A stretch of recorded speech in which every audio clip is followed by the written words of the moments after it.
Факультеттен барган делегацияны Захириддин Мухаммед Бабур атындагы Андижан мамлекеттик университетинин жалпы жамааты жагымдуу маанайда тосуп алышты. Алгач аталган окуу жай тууралуу кеңири маалымат беришип, окуу бөлүмдөрү менен тааныштырып чыгышты. Эл аралык мамилелер факультетинин деканы Эрлан Камалов, эл аралык мамилелер кафедрасынын жетекчиси Канышай Нурдинова жана чыгыш таануу кафедрасынын башчысы Жолдошбек Бөтөнөев баштаган окутуучулар, магистранттар, ошондой эле студенттер менен Андижан мамлекеттик университетинин тарых факультетинин деканы профессор Рустам Шамшудинов менен жакындан жолугуп, кызматташуулар боюнча ой бөлүштү.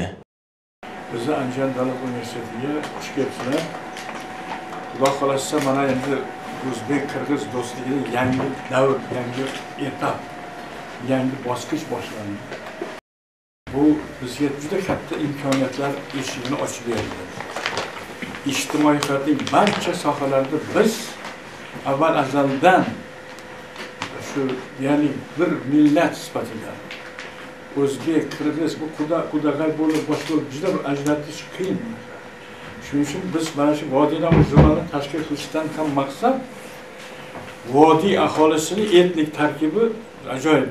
O'zbek, Qirg'iz, tojik, Uyg'ur, hokazolarda avval azaldan ota-bobolarimiz, ajdodlarimiz hammasi yakmush bo'lib, bir bo'lib ishlagan, yov bosqinchilarga qarshi kurashda yelkama-yelka turgan. Mana har xil achchiq, haqiqatda achchiq hollarda birga bo'lganmiz, yelkama-yelka turganmiz. Shuni mana hozirgi vaqtda biz shuni anglab, yoshlarni shu baynalmilal xalqlar do'stligi ruhida tarbiyalashimiz kerak. Мындан соң эки тараптын ортосунда тегерек стол болду. Жыйында академиялык мобилдүүлүк программасы аркылуу студенттерди мөөнөттүү алмашып окутуулар боюнча илимий, маданий, спорттук иш-чараларды биргеликте уюштурууга келишимге кол коюлду. Мындан сырткары студенттерге жогорку деңгээлде билим берүү максатында тажрыйбалуу окутуучулардын конок лекцияларын өткөзүү боюнча чакыруулар берилди.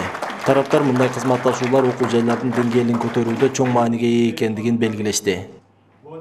Бүгүнкү иш сапарыбыздын негизги максаты ушул Андижан мамлекеттик университети менен Ош мамлекеттик университетинин ортосундагы кызматташтыкты, ошону менен катар эле эки кыргыз өзбек элинин ортосундагы кызматташтыкты чыңдоо болуп эсептелет. Негизги бизди Андижан мамлекеттик университетинде биздин факультетти кызыктырган нерсе бул ошол тарых факультетинде ошол эл аралык мамилелердин, дипломатиянын тарыхы абдан жакшы изилденгендигине байланыштуу биз ушул жердеги профессорлорду, окутуучулар курамын өзүбүзгө биринчи кезекте конок лектор катары чакырып, конок лекцияларды өткөзөлү деген пландарды азыр сүйлөшүп чыктык.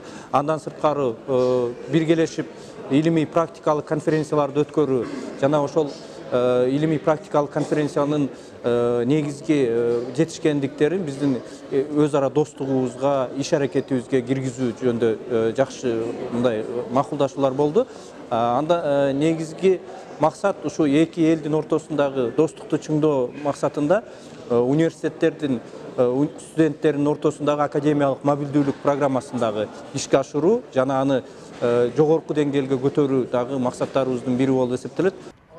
Мындан соң магистрант студенттер окутуучулар менен биргеликте Андижан шаарына саякат жасап, андагы тарыхый жайлар менен таанышып чыгышты. Окуу жайда билим алуучулардын ар тараптан өсүп өнүгүүсү үчүн чет өлкөлөрдөгү көптөгөн университеттер менен байланыштар түзүлүп, кызматташуулар ишке ашырылып келет.